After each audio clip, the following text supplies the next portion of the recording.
안녕하십니까. 사수상담가 이기호입니다. 오늘은 2017년 3월 11일 토요일입니다. 토요일 출근하시는 분도 계실 테고 집에서 쉬시는 분들도 계실 텐데요. 이제 날씨가 따뜻해졌습니다. 가족들과 함께 외출하는 것도 괜찮을 것 같고 오늘 하루 편안하고 즐겁고 행복하게 보내시길 바랍니다. 오늘 이기호의 실전사주 분석 주인공은 쌍둥이에요. 쌍둥이 자매입니다. 그 첫 번째를 손둥이, 두 번째를 후둥이라고 하고 이게 이제 본명은 아니겠죠. 그래서 이 손둥이가 지금 17살이에요. 그런데 먼저 태어난 아이는 음악, 악기는 해금이고요. 그리고 후둥이는 무용, 항공무용을 전공하고 있다고 합니다. 태어날 때 병원에서 초음파 판독이 잘못되어서 태아들이 3kg가 넘게 나와서 산모가 위험하다고 빨리 수술해야 한다고 의사선생님의 스케줄에 맞춰 날짜가 잡히고 시간은 그 날짜에 괜찮은 시를 받아 낳았다고 합니다.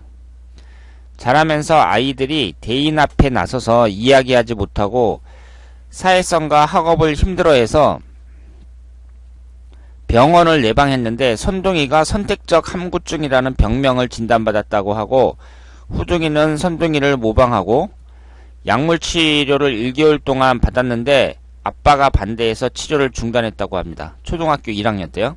그리고 지금은 많은 노력 끝에 조금은 나아졌는데 그래도 사회성이 힘들고 학습도 힘들어서 자신감 심어주려고 둘 다 무용을 시작했다고 합니다.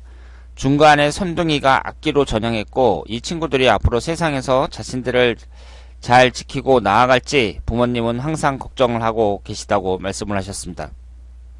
그렇다면 이 자매가 이제 쌍둥이고요. 이 글을 신청하신 분이 또 쌍둥이의 사주는 어떻게 되느냐 이걸 궁금해 하시더라고요. 그리고 그 제왕절개 수술로 낳은 거잖아요. 그러면 제가 제왕절개 수술에 대해서 말씀을 드리고 싶은데 지금 이 시간은 좋은 시간을 받아서 이제 태어났다고 하는데 보통 태기를 하잖아요. 태기를 하면 태기일이 보통 한 달 정도 기간이 주어지거든요. 그래서 이때에 어떤 날 태어나는 게 좋겠습니까? 하고 이렇게 물어본단 말이에요. 한 달이나 보름 뭐 이 정도. 그러면은 되게 연주하고 월주는 정해져 있죠. 그리고 나머지 시간을 이제 받기를 원하는 겁니다.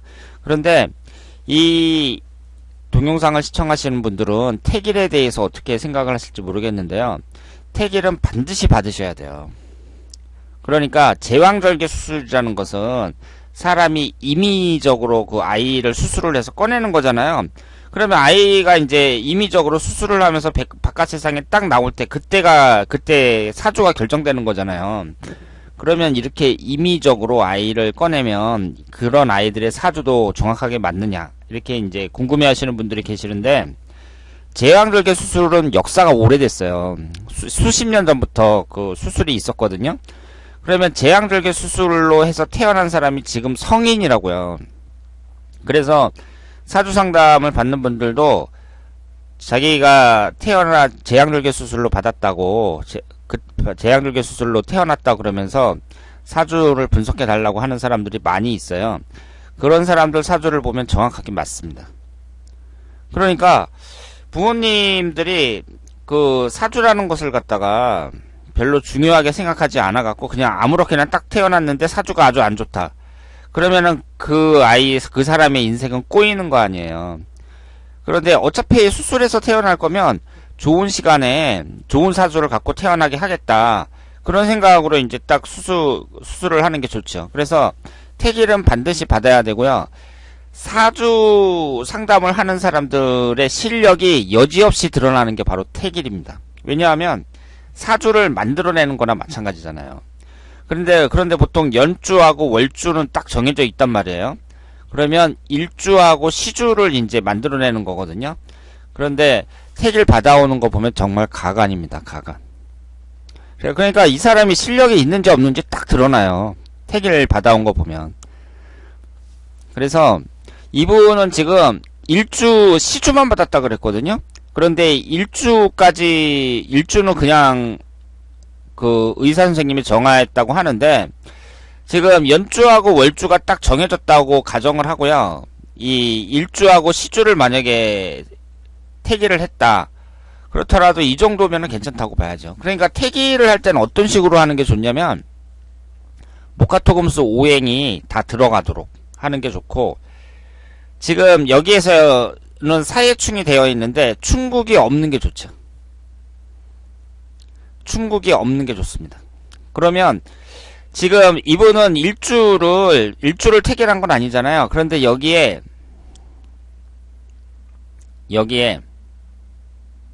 자수가 들어가는 게 좋죠. 일지에 자수가 들어가는 게 좋습니다. 왜 그렇겠어요? 지금 이쪽이 사해충이 되잖아요. 그런데 자수가 들어가면 해자축으로 반합이 되거든요. 그러면 한쪽으로는 합이 되고 한쪽으로는 충이 되니까 이 충의 강도가 약해지는 거죠. 한쪽으로 합이 되면 합이 먼저라고 말씀을 드렸잖아요. 그래서 사해충이 되는데 이 충의 강도를 약하게 해줄 수 있습니다. 일지가 자수가 되면은요. 그리고 인목이 들어오면 인해한목이 돼서 이것도 마찬가지로 합이지만, 그럴 경우에는 시간에 신시가 들어올 때, 아니면은 대운이나 일려운에서 신금이 들어올 때 인신사의 사형살이 형성이 되니까 안 좋죠. 그래서 여기저기 다 맞춰봐 갖고 최대한 좋은 사주를 만들어내는 거예요. 이것을 태길이라고 합니다. 이것이 사주 상담을 하는 사람들이 가장 심혈을 기울여서 하는 것이라고 생각을 하시면 되겠습니다. 그리고 이 자매가 쌍둥이인데, 사주를 처음 배우는 사람들은 항상 그런 의문점을 갖잖아요. 아니, 사주가 진짜 맞아요, 틀려요, 뭐 이러면서 사주의 모순을 지적하는 그런 질문 중에, 쌍둥이는 사주가 똑같은데 그러면은 이 사람들은 똑같은 인생을 사느냐. 그런데 내 주변에 보니까 쌍둥이 있는데 인생이 서로 다르더라. 이건 어떻게 된 거냐. 뭐 이런 식으로 질문하시는 분들 많잖아요. 그런데 사주는요, 쌍둥이뿐만 아니라 완전히 똑같은 사주를 갖고 있는 사람이 한 100명 정도 된다니까요. 그러니까 같은 날 같은 시각에 태어난다는 게, 같은 시각이 2시간이잖아요. 그러면 대한민국에서 이 2시간 정도에 태어나는 아이들이, 지금은 아이를 조금 나가지고 한 6, 70명 정도 된다고 봐야 되고요. 베이비붐 세대, 그러니까 60년대, 70년대에 태어났던 사람들은 100명이 넘는다고 봐야 돼요. 그러니까 꼭 쌍둥이만 따질 게 아니라 사주가 완전히 똑같은 사람은 100명 정도 돼요. 그러니까 거기에서 모순을 찾을 필요는 없죠. 그리고 우리나라 국민이 5천만 명 정도 됐잖아요. 5천만 명 중에 100명이면 그 사람이 평생을 살면서 만날 가능성이 거의 없어요. 여러분들이 평생을 살면서 여러분하고 사주팔자가 완전히 똑같은 사람을 만날 수 있을 것 같습니까? 그럴 가능성은 거의 없어요. 그런데 이 쌍둥이에 대해서, 쌍둥이는 그러면 어떤 식으로 구별해야 되느냐, 여기에 대해서는 이론 자체가 별로 없어요. 그런데 결혼하기 전까지는 비슷하게 나가다가 결혼하고 나서는 배우자에 의해서 많이 바뀐다고 생각을 하시면 돼요. 그러니까 배우자가 다르니까 그 사람의 영향을 받으면서 인생이 완전히 달라지게 된다, 이렇게 생각을 하시면 되겠습니다. 그리고 그 쌍둥이에 대한 자료를 제가 찾아봤는데, 여기에 나와 있는 내용이 사주 카페에 역학사랑방이라는 사주 카페에 하늘산이라는 분이 방장이거든요. 근데 그분이 적은 방법이에요. 그런데 쌍둥이가 태어난 시간이 자오묘유 시간인 경우에는 두 아이의 사주를 동일하게 판단한다. 그리고 환경과 교육의 영향력이 일반인들에 비해서 강하다, 이렇게 나와 있죠. 그래서 비슷하게 자라는 경우가 8알이고 나머지가 2알이다, 이렇게 나왔습니다.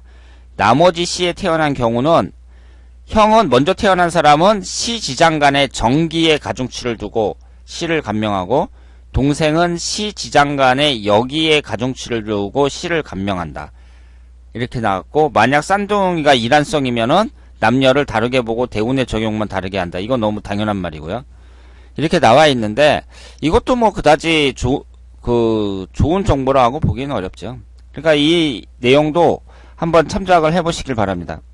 근데 여기 나오신 거, 여기 빨간색으로 적혀 있잖아요. 본 자료는 재산 선생님과 도계 선생님이 즐겨 사용하시던 방법으로 세상에 아직 알려지지 않은 귀중한 자료이므로 유출을 금합니다. 이렇게 적혀 있습니다. 유출을 금한다고 했는데 제가 여러분들을 위해서 그 유출을 했으니까 그 역학사랑방에 신고하지 마시길 바랍니다. 그래서 이 쌍둥이에 대한 자료가 별로 없어요. 그러니까 그 사주를 딱 분석을 해갖고 두 사람이 같이 찾아와갖고 만약에 쌍둥이가 두 사람이 같이 찾아와갖고 그 분석을 해달라 그러면 그렇게 보는 수밖에 없죠. 그 결혼하기 전까지는 비슷하게 나가다가 결혼한 후에는 배우자의 영향을 많이 받아서 각자 다른 길을 가게 된다. 이렇게 얘기를 해주시고요. 그리고 다시 말씀드리지만 너무 쌍둥이 할 필요 없다는 거죠. 어차피 사주팔자가 똑같은 사람들은 한국에만 약 100여 명 정도 된다. 이렇게 말씀을 드릴 수 있습니다. 그러면 이 아이가, 이 자매가 신사년 기해월 이모일 을사시 이렇게 태어났단 말이에요. 그러면 여기에서 사주 자체가 지금 이 음적인 성향이 좀 강하죠. 그러니까 음이 6개고 양이 2개예요. 그리고 역마살이 대단히 강합니다. 지지에 보면 역마살이 강하고, 그리고 7살 때 초등학교 1학년 때 그 선택적 함구증이라는 병명을 진단받았다고 했죠. 그래서 약물치료도 받고 그랬는데 그 지금은 많이 나았다고 했습니다. 그러면 초등학교 1학년 때면 8살 때잖아요. 8살 때 무자년. 그리고 대운이 경자대운이에요. 그러니까 7살서부터 16살까지 경자대운인데 지지가 좌우충으로 정확하게 깨지죠. 그리고 8살 때 무자년엔 또 좌우충으로 깨집니다. 이런 식으로 대운하고 일년운이 겹쳐서 충을 받을 때, 대운하고 일년운이 겹쳐서 안 좋을 때, 이럴 때 그 병을 진단받았다. 이렇게 볼 수 있고,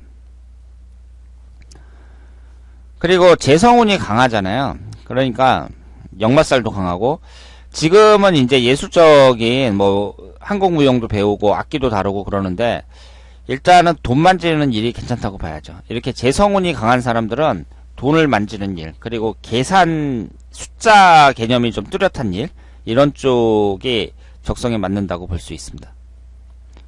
그리고 17살서부터 26살까지의 이 운을 보면 그 배우자궁이 추고 원진사를 이루고 있잖아요. 그러니까 27살 이후에 결혼하는 게 낫죠. 26살 전에는 결혼시기로는 적합하지가 않습니다. 그리고 이민대운에 그러니까 결혼을 해야 되는데요. 이때의 운을 보면은 그 32살 임자년하고 33살 개축년, 이때에는 결혼 시기로 적합하지가 않죠. 그러니까 31살 전까지 한 29, 30, 31 이때쯤에 결혼하는 것이 바람직하다고 말씀을 드릴 수 있습니다. 흘러가는 대운도 괜찮다고 볼 수 있고요. 그리고 사주 자체가 역마살이 강하면서 좀 음적인 성향이 강한데, 그리고 그 함구증이라는 병명도 진단받고, 그리고 사회성도 좀 떨어진다고 했는데, 이렇게 부모님이 자녀분들에게 무용도 가르치고, 그 무용이라든가 이런 식으로 사람들 앞에 무대에 서서 그 공연할 수 있는 그런 특기를 가르친다는 것은 참 잘했다고 생각을 합니다. 그래서 앞으로의 운의 흐름을 보면 이 정도면은 괜찮다고 말씀을 드릴 수가 있고요. 다시 한번 말씀드리지만 이 자녀분들이 이런 사주를 갖고 태어난 거잖아요. 그러니까 이 사주에서 만약에 뭐 인시에 태어났다든가 자시에 태어났다든가 시간을 정해서 태어났다고 하셨는데, 만약에 인시나 자시에 태어났다 그러면 자오충이 되거나 인사에 형살이 되거나 뭐 이런 식으로 되는 거잖아요. 그러니까 사람이 인위적으로 이런 제왕절개 수술을 할 때에는 반드시 그 좋은 날짜를 받아서 태기를 해서 출산하는 것이 바람직하다. 이렇게 말씀을 드릴 수 있겠습니다. 자, 오늘 이교의 실전 사주 분석은 여기서 마치겠습니다. 대단히 감사합니다.